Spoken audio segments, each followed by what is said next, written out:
Fait que mon projet, moi, c'est un longboard électrique sans contrôle à distance. Donc, un principe théorique, les capteurs de force, comment ils fonctionnent sur mon projet, c'est comme ça. Fait que un matériau, quand il plie, il va avoir un côté qui va subir une tension, puis un côté qui va subir une compression. Fait qu'on se sert de ces deux phénomènes-là pour mettre un genre de petit circuit qui ressemble à ça, qui est juste un fil mince qui fait des zigzags.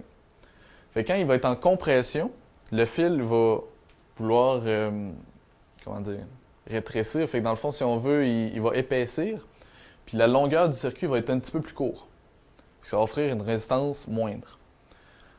Par contre, si on l'étire, le fil va devenir plus petit, puis le circuit va devenir plus long. Fait que ça va faire une résistance plus grande. Fait qu'on va se servir de ça pour faire une comparaison, souvent entre deux circuits comme ça sur une pièce, pour déterminer c'est quoi la force qui est appliquée sur cette pièce-là.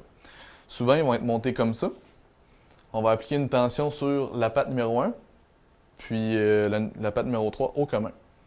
Fait qu'en variant les jauges de façon inverse, une en tension, une en compression, on va être capable d'avoir une différence de potentiel à la patte 2 variable, selon la force qu'on applique au matériau. Je vais vous présenter la vidéo de mon projet en marche. Au départ, je vais appliquer plus de poids vers l'avant pour que les moteurs accélèrent. Ensuite, je vais mettre plus de poids vers l'arrière pour que les moteurs décélèrent. Puis je vais recommencer avec le poids en avant pour qu'il accélère. Puis je vais débarquer pour montrer qu'il y a un système de sécurité qui fait que le longboard va arrêter quand je vais débarquer.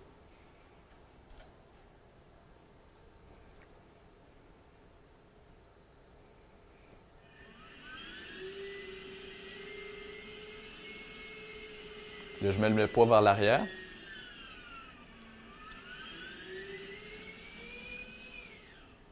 Et il arrête. C'est ça. Visuellement, bon, les capteurs ici sont entre la fixation des roues et la planche. J'ai fait un spacer pour être capable de les mettre. Puis j'ai mis une couche de silicone.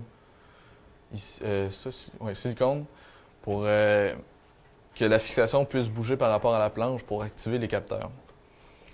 Ensuite, les capteurs ici s'en vont envoyer les signaux. Il y en a un de chaque bord, un capteur. Il envoie le signal au circuit d'amplification.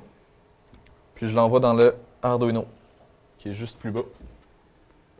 Ici. Puis l'Arduino envoie le signal dans les deux contrôleurs qui sont à l'arrière. Puis les contrôleurs ont besoin d'un signal PWM, un signal carré, avec une période de 20 microsecondes et un temps haut de 1 à 2 microsecondes. Donc, le signal qui est envoyé là, à 1 microseconde de temps haut, va fournir une puissance de 0% en fait au moteur. Ils ne tourneront pas. Puis à 2 microsecondes, les contrôleurs vont fournir 100% de la puissance au moteur. Fait que ça va varier entre 1 et 2 microsecondes. La batterie est là, tout petite, fait que je pourrais en mettre plusieurs en parallèle. Fait que c'est bien ça. C'est pas mal ça. C'est bon.